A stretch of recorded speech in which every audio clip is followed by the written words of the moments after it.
Hello friends, आज हम लोग क्लास 12th का इंग्लिश का सबसे फर्स्ट पोएम स्टार्ट करने जा रहे हैं।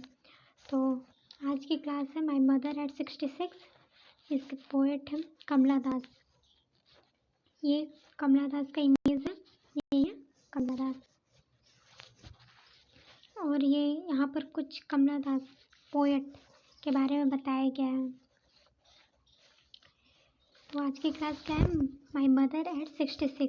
जब पोएट की मम्मी 66 ईयर्स की थी तब के ऊपर ये कविता लिखी गई है कमला दास के द्वारा। ये एक पोएट है जिन्होंने ये कविता लिखी है और ये एक इंडियन पोएट है। My mother at 66 has been written by Kamala Das. ये कमला दास के द्वारा माय मदर एट 66 लिखा गया है और ये एक इंडियन पोएट है। She is an Indian poet and she was born in 1934, Malabar, Kerala. इनका जन्म कहाँ हुआ था? 1934 में हुआ था, केरला के मालाबार में। और ये बहुत सारे नोवेल या शॉर्ट स्टोरी इंग्लिश और मलयालम में पब्लिश की हैं। और जिसका किस नेम से इनका होता था पब्लिश? मधु कुटी। और ये एक sensitive, bold and beautiful writer है। मतलब जैसा ये सोचती थी उसी तरीके से ये लिखती थी। In her books she try to capture the complex subtleties of human relationships. Her works are known for the originality, versatility and the indigenous flavour of the soil. Her works in English, including the novel Alphabet of List, a collection of short stories, Padmavati, The Harlot, and other stories, 1992. Her favorite poem is Composition. अब इसको अच्छे से देखते हैं। ये कमला दास एक Indian poet है और उन्होंने ये कविता अपनी माँ के ऊपर लिखी है जब उनकी एज 66 की थी। मतलब जब उनकी माँ की एज 66 की थी। कमला दास बहुत सी कविता पेन ने माधवी कुटी, मतलब बहुत सारा वो कविता पेन नेम कहने का मतलब वो माधवी कुटी इस नाम से भी उन्होंने बहुत सारी कविताएं लिखी हैं। पोएट का जन्म केरला में हुआ था, मालाबार के। और ये भारत की पहली पोएट भी मानी जाती हैं। और यूजुअली ये बोल्ड, सेंसिटिव, ब्यूटीफुल सब्जेक्ट पर पोएम लिखा करती हैं। जैसा कि अभी हमने बताया था, सेंसिटिव, बोल्ड और ब्यूटीफुल राइटर हैं ये सभी पर्सनालिटी थी उनकी। ये जो ब्यूटीफुल, सेंसिटिव, बोल्ड, ये सब उनकी पर्सनालिटी थी और ये उन्हीं सब चीज़ों से रिलेटेड पोएम लिखा करते थे। एक्सटर्नल फैक्टर कभी भी उनके किसी भी पोएम में देखने के लिए नहीं मिलेगा। यूजुअली उनकी पोएम में इनर ट्रू फीलिंग देखने को मिलेगी। उनका जो पोएम था उसके अंदर मतलब सच्चाई, एक फीलिंग देखने को मिलती थी। कमला दास की जो फेवरेट पोएम थी कंपोजिशन थी। Her favourite poem is composition. Kamala Das का जन्म 1934 में मालावर केरला में जन्म हुआ था। भारत की one of the India's famous poet, सबसे पहले की कवित्री मानी जाती हैं। And her works known for their originality. इनका जो वर्क्स था वो ओरिजिनलिटी मतलब हर एक चीज़ ओरिजिनल, रियल, ट्रू होता है। कमला दास बहुत सारी शॉर्ट स्टोरी और नॉवेल पब्लिश की थी इंग्लिश और मलयालम में, जो कि माधवी कुटी के नाम से, जैसे कि फिर हमने बताया था। और उनके जो वर्क्स हैं इंग्लिश के अंदर, जिसका नाम था अल्फ़ाबेट ऑफ लास्ट। उनका वर्क्स था इंग्लिश में अल्फ़ाबेट ऑफ लास्ट। और एक करेक्शन भी था शॉर्ट स्टोरी का, जिसका पद्मावती द हार्लेट, और एक अदर स्टोरी था जिसको 1992 में लिखी थी। कमला दास ओरिजिनलिटी पर लिखा करती थी, रियल चीज़ों पर, रियल फीलिंग में लिखती थी। उस पोएम को पढ़ने के बाद जैसा लगता था कि हाँ ये रियल चीज़ है। और आज हम उनकी पोएम पढ़ने जा रहे हैं जिसे उन्होंने माधवी कुटी के नाम से ही लिखा है। ये जो पोएम है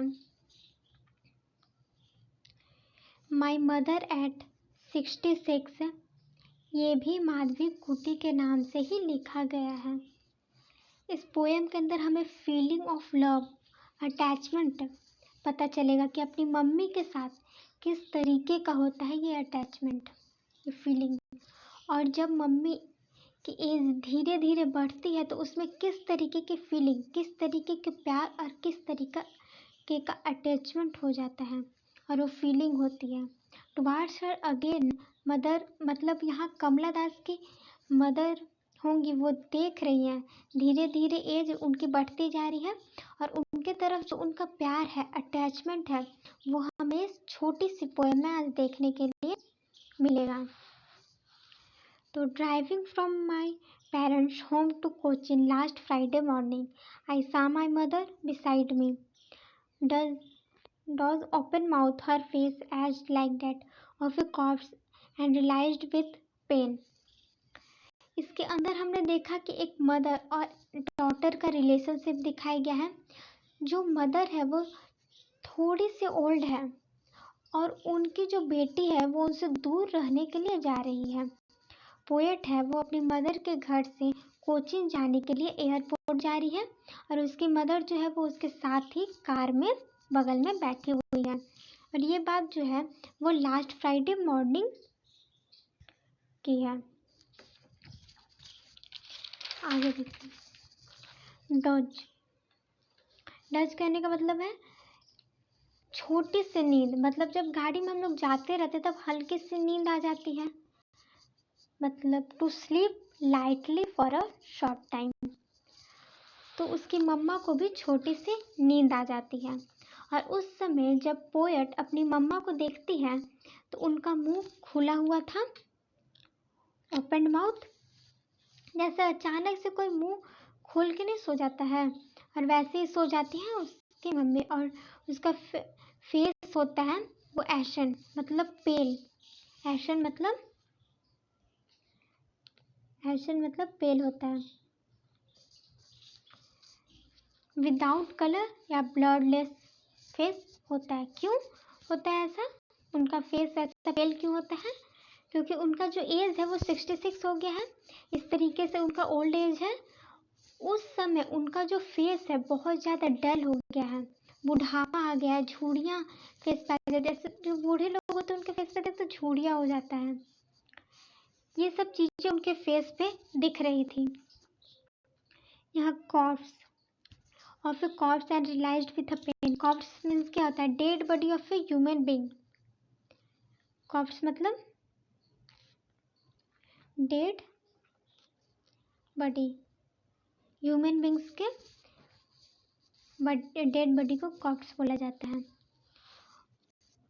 और यहाँ पर एक सिमिली फिगर ऑफ स्पीच भी है, इस पोएम में यूज किया गया है। सिमिली मीन्स कंपैरिजन किया गया है किसी वर्ड को। जैसे कॉर्प्स,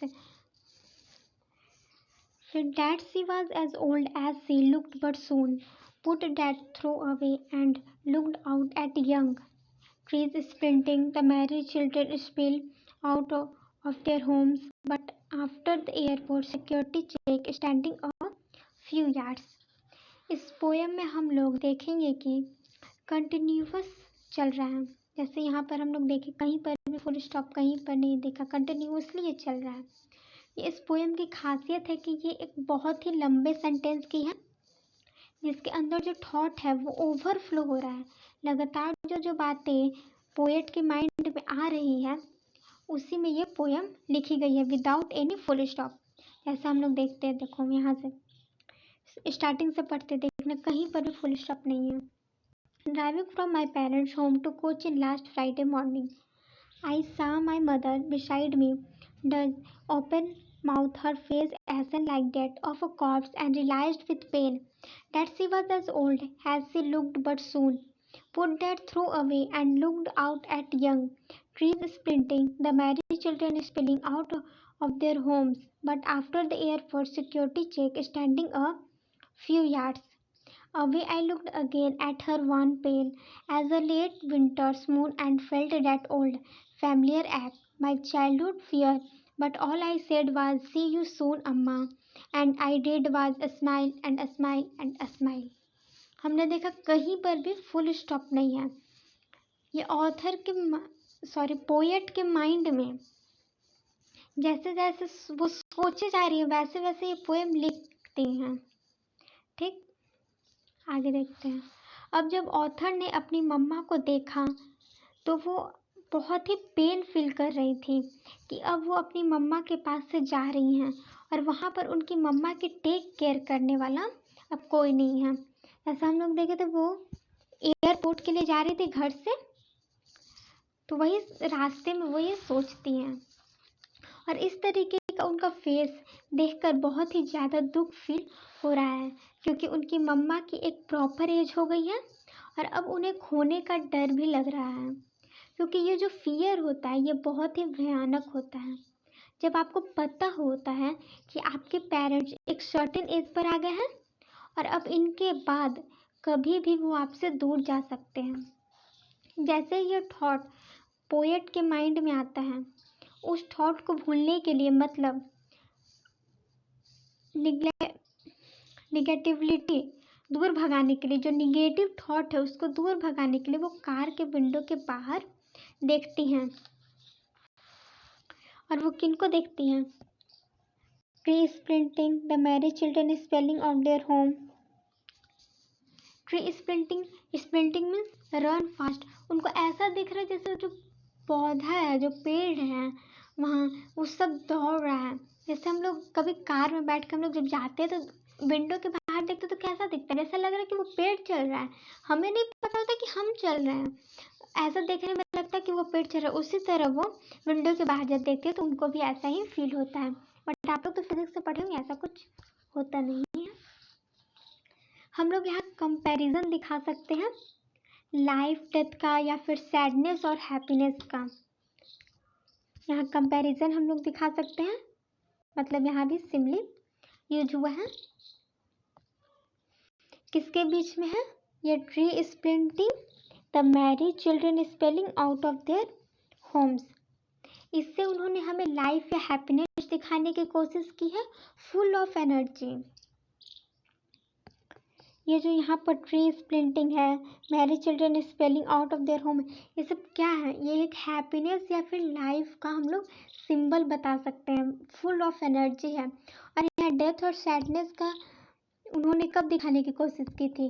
जब हमने एक्सप्लेन किया था कि उसकी मदर का फेस जो है वो कॉर्प्स जैसा हो गया है, मतलब डेड बॉडी की तरह उन्हें दिखाया गया है कि वो डेथ और सैडनेस है उसकी मदर की फेस।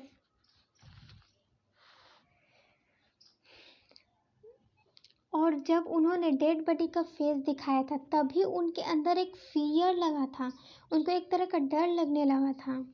पेल फेस दिख रहा था, डेड बॉडी जैसा दिख रहा था और बहुत ज़्यादा डल और पेल दिख रहा था। तो वहाँ पर हम लोग क्या बोल सकते हैं? सैडनेस का सिंबल क्या है? उसकी मदर को बोल सकते हैं कि सैडनेस का सिंबल हो गया mother,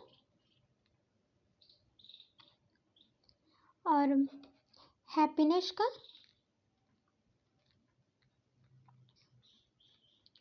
children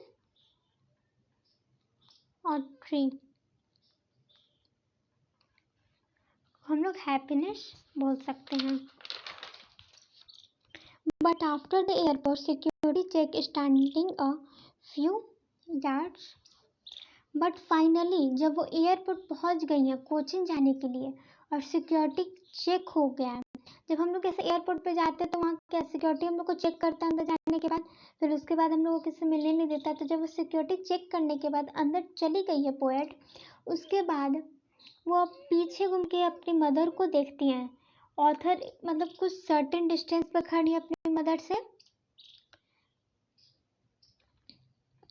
away I looked again at her wan pale, और फिर से वो देखती हैं और वापस से पोएट की मदर की तरफ वो देखने लगती हैं। Wan pale, wan pale means face के लिए यूज किया गया है, मतलब डल फेस के लिए। एक तरीके का फेस जो कि बहुत ही डल है। जब बुढ़ापा आ जाता है तो एक फेस होता है जिसमें कोई भी हम एनर्जी नहीं देख पाते हैं और कोई भी हैप्पीनेस नहीं दिख पाती है, बहुत डल जैसा दिखने लगता है, झुर्रियाँ ये सब आ जाता है उस तरह से। As a late winter moon and felt that old यहाँ पर भी सिमिली फिगर ऑफ स्पीच का यूज किया गया है, कंपैरिजन है यहाँ। Late winter moon, late winter moon में उसके मदर के फेस को एक तरह से कंपैरिजन किया गया है। लेट विंटर मून कहने का मतलब है विंटर में मून का जो लाइट होता है वो फॉग की वजह से पूरे तरीके से अर्थ पे लाइट नहीं आ पाता है, तो कैसा वो येलो येलो टाइप से थोड़ा मतलब पूरे अच्छे से नहीं दिख पाता। उसी तरह से यहाँ पोएट बोलते हैं कि मेरी मदर की फेस भी कुछ वैसा ही दिख रहा था। तो यहाँ पर भी यह बताया गया है कि जो पोएट की मॉम की पर्सनालिटी थी वो भी जब वो यंग थी तो वो कहीं खो गई थी, मतलब जो यंग में उनका जो पर्सनालिटी था वो सब अब नहीं रहा। ओल्ड एज की वजह से अब बहुत डल दिख रहा है और एक एज आ गई है, शायद वो उनसे दूर चली जाएंगी। ये पोएट को डर लगता है कि अब मेरी माँ का एज हो चुका है, अब वो मेरे से दूर भी जा सकती हैं कभी भी, और अब उन्हें वापस से वही पेन फील हो रहा है जो उन्हें बचपन में पेन फील होता था। Felt that old familiar act my childhood fear. अब वो वापस से वही पेन फील करी जो उनको बचपन में वैसा पेन फील होता था। बचपन में सभी बच्चों को अपनी मम्मा से दूर जाने का डर रहता है और ये डर बचपन का होता था कि मम्मा कहाँ गई। जैसे जब भी कोई बच्चा स्कूल से आता था तो सबसे पहले किसको खोजता था? मम्मी को खोजता था। जैसे हम लोग भी खोजते, आप लोग भी सब खोजते होंगे सबसे पहले, माँ कहाँ है, माँ कहाँ है। बट अब का जो वो डर है वो मम्मा को खोने का डर है, मतलब उनका एज हो गया है, अब वो कभी भी जा सकती हैं कि अब डेथ होने वाली है उनकी। उस टाइम तो जैसे मम्मा कहीं काम कर रही है वैसे तो वैसे ना खोज, बट अब तो उनका डेथ, अब वो खो देंगे तो फिर वो वापस उनसे नहीं मिल सकती हैं और वो चाहते हुए भी केयर नहीं कर सकते उनकी, और मम्मा के पास नहीं रह सकती हैं। और जो उनको खोने का डर है, जो पोएट के माइंड में बार बार स्ट्राइक कर रहा था, बचपन का जो डर था वो वापस से उनको फील हो रहा था, बट इन मोर रियलिस्टिक वे, क्योंकि अब वाला फील रियल वाला है। अब वाला जो डर है उनका वो एकदम रियल है, क्योंकि अब उनकी एज हो गई है, उनकी मम्मा उनके पास से दूर हो जाएंगी। But all I said was see you soon amma. मतलब फिर यहाँ पर पोएट बहुत ही ब्रेवली तरीके से अपनी मम्मा को, जो वो उनका डर है वो उसको हाइड करते हुए, छिपाते हुए, वो एक स्माइल फेस के साथ फेयरवेल करती हैं, मतलब उनको विदा कहने के लिए बोलती हैं सी यू सून अम्मा, मतलब हम लोग फिर जल्दी ही मिलेंगे।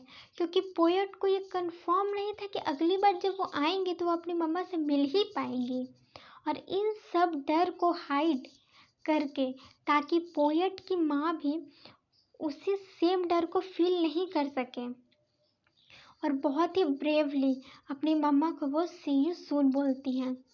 मतलब वो सारे डर को एक साइड करके उसको वो अपने अंदर छिपा के वो एक ब्रेवली तरीके से अपनी मम्मा को बोलते, ताकि वो भी इस डर को फील नहीं करे और ना वो रोए, जैसा वो पोएट खुद फील कर रही थी। All I did was smile and smile. सिर्फ पोएट ने उस समय स्माइल की यहाँ पर जो 3 टाइम्स रिपीटिशन है, smile and smile and smile, यहाँ ये हमें बताता है कि पोएट अपने इमोशन को ब्रेवली हाइड कर पा रही हैं, और जो टीयर्स है उसको हाइड कर पा रही हैं, और हैप्पी फेस अपनी मम्मा के सामने दिखा पा रही हैं। और सेम चीज़ पोएट की मम्मा भी वहाँ पर कर पा रही हैं और उन्हें सी ऑफ कर रही हैं। हमने यहाँ पर देखा, जब हमारे पेरेंट्स का एज हो जाता है, जो डर होता है वो वापस से फील होता है, जैसा हमें बचपन में फील होता था कि पापा कहाँ गए, मम्मा कहाँ गए। वो डर उस टाइम उतना नहीं हो पाता था जितना अब हमें पता होता है, क्योंकि अब उनकी एज हो गई है, वो कभी भी जा सकती है, और अब वो जाएंगे तो हम लोग वापस उनसे नहीं मिल सकते हैं, और ये एकदम रियल एज है। तो हमारा पोएम यहीं तक ख़त्म होता है। अगर कोई भी आपको प्रॉब्लम हो, कुछ भी ऐसा लगे तो आप कमेंट कर सकते हैं, और अच्छे लगे तो लाइक शेयर कर सकते हैं। और आगे हम लोग इस पोएम में जितने आए हुए मीनिंग्स हैं उसको देखते हैं। Doze, doze means to sleep lightly for a short time. जैसे हम लोग कभी कहीं जाते हैं, रास्ते में बस हो या ट्रेन हो, तो थोड़ी सी हल्की सी झपकी जैसे नींद आ ही जाती है, बस वही एक छोटा सा नींद, झपकी। Acid means pale without colour. Corpse means dead body of human being. Human being का जो डेड बॉडी रहता है उसको कॉर्प्स बोलते हैं। Sprinting means run fast. Merry means happy. Spelling means move fast. Wan means bloodless colourless. Egg means pain. ये सब इस पोएम में आए हुए जितने भी मीनिंग्स हैं वो हैं। अब यहाँ पर हम लोग कुछ लिटरेरी डिवाइस देख लेते हैं। सिमली कहाँ आया था? सिमली ये एक कंपैरिजन होता है, और जहाँ पर as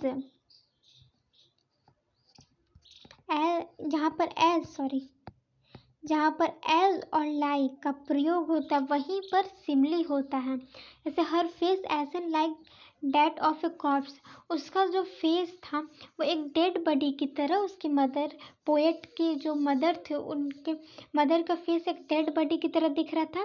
van pale as a late winter moon, और उनका एक लेट विंटर मून कहने का मतलब जो विंटर में जो चांद है इसका रोशनी धरती पे पूरे तरीके से नहीं आ पाती है, फॉग की वजह से कुछ धुंधला धुंधला जैसा आता है। उसी मून से उनका फेस को कंपैरिजन किया गया है पोएट की मदर को। तो यहाँ पर सिमली कहाँ आता है? जहाँ पर लाइक और एज लगा हुआ है वहीं सिमली होता है।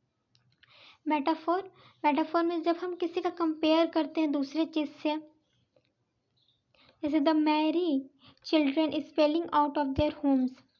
यहाँ पर चिल्ड्रेन, जो हैप्पी चिल्ड्रेन थे, जो अपने घर से निकल रहे थे, आसपास ऐसे घूम रहे थे, तो उनको क्या चीज़ से फुल एनर्जी है, हैप्पीनेस है, लाइफ से हम लोग कंपेयर किए गए हैं। तो यहाँ पर मेटाफोर हो गया। पर्सोनिफिकेशन मीन्स क्या होता है? जब हम किसी भी चीज़ का मानवीकरण करते हैं। जैसे यहाँ पर क्या पोएम में दिया था, यंग ट्रीज स्प्रिंटिंग। अब ट्रीज तो कभी दौड़ती नहीं है ना चलती है, वो तो एक जगह रहती है, वैसे ही रहती है। तो इसका हम लोग मानवीकरण किए थे कि वो जो ट्री है, पोएट यहाँ पर उनको लग रहा था कि वो ट्री चल रही है, बट वो चल तो नहीं रही थी, कार से वो जा रही थी, तो उनको ऐसा लग रहा था। तो यहाँ मानवीकरण किया गया, इसलिए पर्सोनिफिकेशन है। और यहाँ रिपीटिशन भी है। I was a smile and a smile and a smile. Smile को रिपीट किया गया है, इसीलिए स्माइल एंड अ स्माइल। तो और ऐसे में हम लोग जानते हैं जो मदर और एक जो डॉटर का रिलेशन होता है वो एक वर्ल्ड का ब्यूटीफुल रिलेशन होता है। अगर कभी भी एक बेटी अपनी माँ से दूर चली जाती है तो वो हमेशा, एक माँ जो रहती है, बेटी जो हमेशा वो माँ को याद करती है, माँ हमेशा अपने बेटे को याद करती है। कुछ भी उनका प्रॉब्लम हुआ वो एक दूसरे से शेयर करती है। मतलब वर्ल्ड के ब्यूटीफुल रिलेशनशिप एक बेटी और माँ का माना गया है। और कोई भी अगर प्रॉब्लम हो तो आप हमें कमेंट कर सकते हैं, और साथ ही साथ सब्सक्राइब भी कर दें ताकि आने वाले चैप्टर की वीडियो आपको मिल जाए। और अगर कोई भी आपको प्रॉब्लम हो आप कमेंट कर दें, हम कर देंगे। Thank you friends.